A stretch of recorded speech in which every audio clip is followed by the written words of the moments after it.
سارا مدرسہ خوشبو سے بھر کے آ.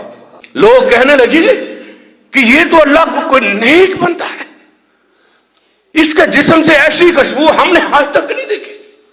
حتیٰ کہ اس کو قبر میں دفن کر دیا گیا، اس کی قبر سے بھی خوشبوئیں آتی رہی اور کئی ہفتوں تک خوشبوئیں آتی رہی. خوبصورت عورت دعوت گناہ دے، وہ بھی وہ اونچے خاندان کی، جیسے زلیخا نے یوسف کو دی تھی، جیسے محمد بن سیرین کو ایک ان کی شہر کی ایک امیر زادی عورت نے دعوت گناہ دی تھی.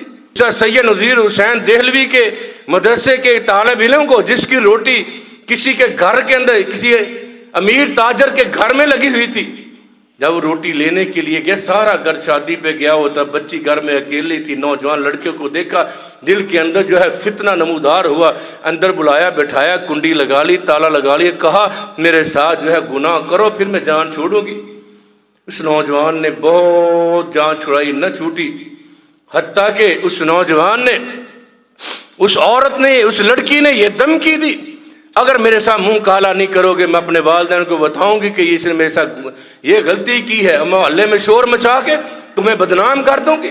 اس نے چاروں نچار پیشاب کا بہانہ کیا، واش روم کے اندر گیا، جو پخانہ ان کے سارے دن کا پڑا ہوا تھا اپنے سارے جسم پہ مل کر اس کے سامنے آیا.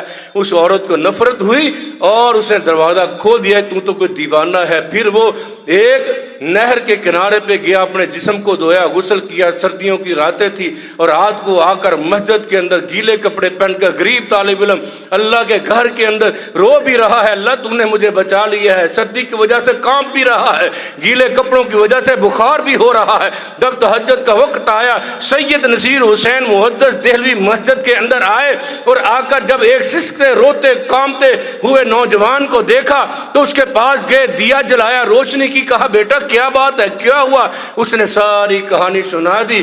اور پھر اس نوجوان کی چند دن کے بعد موت ہو گئی. جب ان کی موت ہو گئی، قابل رشک موت تھی. اس کی میت کو جب غسل دے کر مدرسے کے سین میں رکھا گیا، سارا مدرسہ خوشبو سے بھر کے آ. لوگ کہنے لگے کہ یہ تو اللہ کو کوئی نیک بنتا ہے، اس کے جسم سے ایسی خوشبو ہم نے آج تک نہیں دیکھی. حتیٰ کہ اس کو قبر میں دفن کر دیا گیا، اس کی قبر سے بھی خوشبوئیں آتی رہی اور کئی ہفتوں تک خوشبوئیں آتی رہی.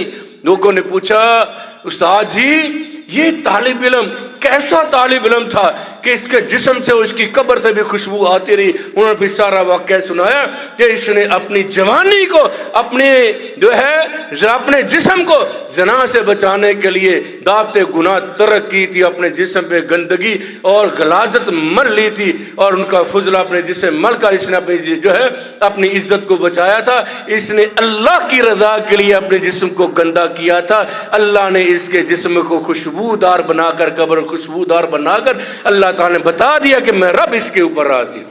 یہ 7 نوجوان، 7 افراد ایسے ہیں جن کو اللہ تعالیٰ، یہ نہیں ہے ایک تو ہے بندہ خود عورت کو دعوت گناہ دے رہا ہے، ایک ہے بندے کو خود آفر ہو رہی ہے کہ آؤ، سارے حالات سازگار ہیں.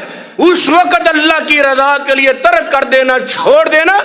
فرمایا رسول اللہ صلی اللہ علیہ وسلم نے ایسے آدمی کو بھی اللہ تعالیٰ قیامت کے دن اپنے عرش کا سایہ عطا فرمائے گا.